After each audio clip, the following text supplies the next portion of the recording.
రామ్ చరణ్ నటిస్తున్న game changer cinema గురించి ఉపాసన సోషల్ మీడియాలో ఓ పోస్ట్ పెట్టింది. ప్రస్తుతం ఉపాసన చేసిన పోస్ట్ వైరల్గా మారింది. గేమ్ చేంజర్ సినిమా గురించి ఏదో ఒక అప్డేట్ సోషల్ మీడియాలో పెడుతూనే ఉన్నారు అభిమానులు. అయితే రీసెంట్గా రామ్ చరణ్ పెట్రైమ్ ఇన్స్టాగ్రామ్లో ఓ పోస్ట్ పెట్టింది. అందుకు మెగా అభిమానులు రైమ్ మీ డాడీని అడిగి గేమ్ చేంజర్ అప్డేట్ చెప్పు అని కామెంట్ పెట్టారు. ఆ కామెంట్ చూసిన ఉపాసన అదిరిపోయే కౌంటర్ ఇచ్చింది.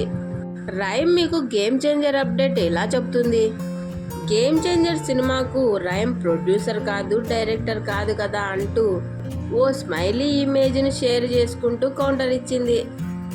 ఉపాసన రిప్లైకు అభిమానులు షాక్లో ఉన్నారు. అభిమానులకు కూడా కౌంటర్ ఇచ్చారు అని చర్చలు మొదలయ్యాయి. భారతీయుడు 2 చూసిన అభిమానులు మాత్రం గేమ్ చేంజర్ సినిమా ఇప్పట్లో రిలీజ్ చేయకపోవడమే మంచిది అంటున్నారు.